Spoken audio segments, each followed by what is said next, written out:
Hello friends, welcome back to my YouTube channel. Last ವಿಡಿಯೋದಲ್ಲಿ ನಾವು retained earnings ಬಗ್ಗೆ ನೋಡಿದ್ವಿ. ಈ ವಿಡಿಯೋದಲ್ಲಿ ನಾವು weighted average cost of capital ಬಗ್ಗೆ ನೋಡೋಣ. Weighted average cost of capital ಅಂದರೆ ನಾವು ಕಾಸ್ಟ್ ಆಫ್ ಕ್ಯಾಪಿಟಲ್ ಅಂದರೆ ಏನು ಅಂತ ಲಾಸ್ಟ್ ವಿಡಿಯೋದಲ್ಲಿ ನೋಡಿದ್ದೀವಿ. ಹಾಗೆ ಕಾಸ್ಟ್ ಆಫ್ ಡೆಪ್ತ್ ಕೂಡ ನೋಡಿದ್ದೀವಿ. ಕಾಸ್ಟ್ ಆಫ್ ಡೆಪ್ತಲ್ಲಿ ಬರೋ ರೆಡಿಮೇಬಲ್ ಹಾಗೆ ಇರಿಡಿಮೇಬಲ್ ಕೂಡ ನೋಡಿದ್ದೀವಿ. ಪ್ರಿಫರೆನ್ಸ್ ಶೇರ್ ಅದರಲ್ಲಿ ಬರೋ ರೆಡಿಮೇಬಲ್ ಇರಿಡಿಮೇಬಲ್ ಕೂಡ ನೋಡಿದ್ದೀವಿ. ಹಾಗೆ ಕಾಸ್ಟ್ ಆಫ್ ಈಕ್ವಿಟಿಯಲ್ಲಿ ಬರೋ models, dividend model, dividend growth model, ಹಾಗೆ earning price model, cost of retained earnings ಕೂಡ ನೋಡಿದ್ದೀವಿ. ಡಿಫ್ರೆನ್ಸ್ ಆಫ್ ಕ್ಯಾಪಿಟಲ್ನ ನಾವು ಪ್ರೀವಿಯಸ್ ವಿಡಿಯೋಗಳಲ್ಲಿ ನೋಡಿದ್ದೀವಿ, ಯಾವುದಾದ್ರು ಬರುತ್ತೆ ಡಿಫ್ರೆನ್ಸ್ ಆಫ್ ಕ್ಯಾಪಿಟಲ್ ಅಂತ. ಇದೆಲ್ಲ ಸೇರೋದನ್ನ ನಾವು weighted average cost of capital ಅಂತ ಕರಿತೀವಿ. ಕ್ಯಾಪಿಟಲ್ ಸ್ಟ್ರಕ್ಚರಲ್ಲಿ ಒಂದೊಂದು ಕ್ಯಾಪಿಟಲ್ ವೆಯ್ಟ್ ಆರ್ ಅಮೌಂಟನ್ನ ನೋಡಿ ಅದಕ್ಕೆ ವೆಯ್ಟ್ ಅಸೈನ್ ಮಾಡಿ ಇದಕ್ಕೆ ವೆಯ್ಟ್ ಆವ್ರೇಜ್ ಕಾಸ್ಟ್ ಆಫ್ ಕ್ಯಾಪಿಟಲ್ನ ಕ್ಯಾಲ್ಕುಲೇಟ್ ಮಾಡ್ತಾರೆ. ಓಕೆನಾ? Weighted average cost of capital ಅಂದರೆ ಏನಂದರೆ average cost of each resources, ಇದನ್ನೇ weighted average cost of capital ಅಂತಾರೆ. ನಾವೀಗ weighted average cost of capital meaning ನೋಡಿದ್ವಿ. ಸೊ ಈಗ ನೆಕ್ಸ್ಟ್ ನಾವು ಪ್ರಾಬ್ಲಮ್ಸ್ ಮಾಡೋಣ ಬನ್ನಿ. So first problem, the following is the capital structure and the firm expected after tax component cost of the various source of finance. So ಇದರ source of finance, amount ಮತ್ತು expected after tax of cost ಕೊಟ್ಟಿದ್ದಾರೆ. ಓಕೆನಾ?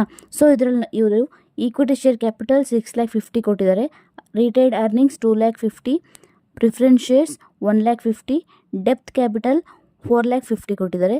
So ಇದರಲ್ಲಿ ನಾವು ಅವ್ರು actually ಇದರಲ್ಲಿ after tax cost ಕೊಟ್ಟಿದ್ದಾರೆ, so proportion ಕೊಟ್ಟಿಲ್ಲ. ಸೊ ಅವ್ರು ಏನಾದರೂ ಪ್ರಪೋರ್ಷನ್ ಕೊಟ್ಟಿದ್ದಾರೆ ಅಂದರೆ ನಾವು ಯಾವ ಥರ ಕ್ಯಾಲ್ಕುಲೇಟ್ ಮಾಡಬೇಕಂತ ನಾನು ನೆಕ್ಸ್ಟ್ ಇದರಲ್ಲಿ ಹೇಳ್ಕೊಡ್ತೀನಿ ನಿಮಗೆ ನೆಕ್ಸ್ಟ್ ಸಮ್ಮಲ್ಲಿ. ಸೊ ಈಗ ಅವ್ರು ಪ್ರಪೋರ್ಷನ್ ಕೊಟ್ಟಿಲ್ಲ, ನಾವು ಫಸ್ಟು ಪ್ರಪೋರ್ಷನ್ ಐಡೆಂಟಿಫೈ ಮಾಡಬೇಕು. ಸೊ ನೆಕ್ಸ್ಟ್ ಅವರೇ ಮೆನ್ಷನ್ ಮಾಡಿದ್ದಾರೆ calculate the weighted average cost of capital ಅಂತ. ಸೊ ಫಸ್ಟ್ ಒಂದು ಪ್ರಪೋರ್ಷನ್ ಐಡೆಂಟಿಫೈ ಮಾಡಿ next weighted average cost of ಕ್ಯಾಪಿಟಲ್ನ ಐಡೆಂಟಿಫೈ ಮಾಡಬೇಕು. ಓಕೆನಾ? ಈ ಸಮ್ನ ಸಾಲ್ವ್ ಮಾಡೋಣ ಬನ್ನಿ. ಸೊ ಈ ಸಮ್ಮಲ್ಲಿ ಕೊಟ್ಟಿರೋದು ಆಲ್ರೆಡಿ ನಾನು ಮೆನ್ಷನ್ ಮಾಡ್ಕೊಂಡಿದ್ದೀನಿ, ಸೋರ್ಸ್ ಆಫ್ ಫಂಡ್ಸ್ ಮೆನ್ಷನ್ ಮಾಡಿದ್ದೀನಿ. ಸೊ ಈಗ ಅಮೌಂಟ್ ಮೆನ್ಷನ್ ಮಾಡ್ಕೊಬೇಕು. ಸೊ ಅಮೌಂಟ್ ಮತ್ತು ಆಫ್ಟರ್ ಟ್ಯಾಕ್ಸು ಮೆನ್ಷನ್ ಮಾಡ್ಕೊಳ್ಳಿ. ಸೊ ಈ ಸಮ್ಮಲ್ಲಿ ಏನೇನು ಕೊಟ್ಟಿದ್ದಾರೋ ಅದೆಲ್ಲ ಫಸ್ಟ್ ಬರ್ಕೊಂಬಿಡಿ.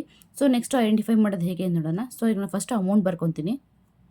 ಈಗ ನಾವು ಅಮೌಂಟ್ ಮೆನ್ಷನ್ ಮಾಡ್ಕೊಂಡಿದ್ದೀವಿ, ಆಫ್ಟರ್ ಟ್ಯಾಕ್ಸ್ ಕೂಡ ಮೆನ್ಷನ್ ಮಾಡ್ಕೊಂಡಿದ್ದೀನಿ. ಸೊ ನಾನು ಆವಾಗಲೇ ಹೇಳಿದ್ದೆ ನಾವು ಪ್ರಪೋರ್ಷನ್ ಐಡೆಂಟಿಫೈ ಮಾಡಬೇಕು. ಸೊ ಈಗ ಆಫ್ಟರ್ ಟ್ಯಾಕ್ಸ್ನ ಯಾವಾಗಲೂ ನಾವು ಎಕ್ಸ್ ಅಂತ ಮೆನ್ಷನ್ ಮಾಡ್ಕೊಬೇಕು. ಸೊ ನಾವು ಐಡೆಂಟಿಫೈ ಮಾಡೋ ಪ್ರಪೋರ್ಷನ್ನ ಡಬ್ಲ್ಯೂ ಅಂತ ಮೆನ್ಷನ್ ಮಾಡ್ಕೊಬೇಕು. ಸೊ ಈಗ ಪ್ರಪೋರ್ಷನ್ನ ಹೇಗೆ ಐಡೆಂಟಿಫೈ ಮಾಡೋದು ನೋಡೋಣ ಬನ್ನಿ. ಸೊ ಈಗ ಇಲ್ಲಿ ಟೋಟಲ್ 15 ಲ್ಯಾಕ್ ಇದೆಯಲ್ವಾ, ಸೊ 6,50,000 ಡಿವೈಡೆಡ್ ಬೈ 15 ಲ್ಯಾಕ್ ಮಾಡಿದ್ರೆ ನಿಮಗೆ ಪ್ರಪೋರ್ಷನ್ ಸಿಗುತ್ತೆ. ಓಕೆನಾ? ಸೊ ಈಗ ನಾವು ಮಾಡೋಣ ಬನ್ನಿ, ಎಷ್ಟು ಬರುತ್ತೆ ನೋಡೋಣ ಪ್ರಪೋರ್ಷನ್ನು. ಸೊ ಈಗ ಫಸ್ಟ್ ಬಂದು 6,50,000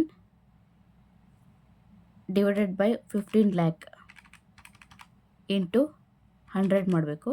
ಸೊ ಮಾಡಿದ್ರೆ ನೋಡಿ 43.33 ಬರುತ್ತೆ. ಸೊ ಈಗ ಎಲ್ಲದಕ್ಕೂ ಅದೇ ಥರ 2,50,000 divide by 15 lac, 1,50,000 divide by 15 lac, 4,50,000 divide by 15 lac ಮಾಡಬೇಕು. ಸೊ ಎಲ್ಲದಕ್ಕೂ ಮಾಡಿದಾಗ ನಿಮಗೆ ಏನು ಸಿಗುತ್ತೆ? ಪ್ರಪೋರ್ಷನ್ ಸಿಗುತ್ತೆ. ಸೊ ಈಗ ನಾವು ಫಸ್ಟ್ ಒನ್ಗೆ ಐಡೆಂಟಿಫೈ ಮಾಡಿದ್ದೀವಿ, ಏನು ಬಂದಿದೆ ಅಂದರೆ 43.33 ಬಂದಿದೆ. ಓಕೆನಾ? ಸೊ ಈಗ ನಾವು ಮೆನ್ಷನ್ ಮಾಡ್ಕೊಳ್ಳೋಣ ಬನ್ನಿ. ಸೊ ಫಸ್ಟ್ ಒನ್ ಮಾಡಿದ್ರೆ 43.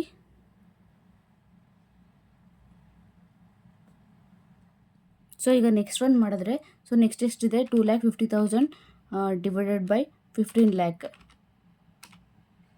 ಇಂಟು 100 ಮಾಡಿದ್ರೆ ಸೊ ನಿಮ್ಗೆ ಎಷ್ಟು ಬರುತ್ತೆ ಅಂದರೆ 16.67 ಬರುತ್ತೆ. ಸೊ ನೆಕ್ಸ್ಟ್ ಒನ್ ಬಂದು 1,50,000 ಡಿವೈಡ್ ಬೈ 15 ಲ್ಯಾಕ್ ಮಾಡಿದ್ರೆ ನಿಮಗೆ 10 ಬರುತ್ತೆ. So next 4,50,000 divide by 15 lac into 100 ಮಾಡಿದ್ರೆ ಸೊ 30 ಬರುತ್ತೆ. ಓಕೆನಾ? ಸೊ ಇದನ್ನೆಲ್ಲ ಪ್ರಪೋರ್ಷನ್ನ ಆ್ಯಡ್ ಮಾಡಬೇಕು. ಸೊ ನೀವು ಪ್ರಪೋರ್ಷನ್ ಆ್ಯಡ್ ಮಾಡಿದ್ರೆ ಎಷ್ಟು ಬರುತ್ತೆ ನೋಡೋಣ ಬನ್ನಿ.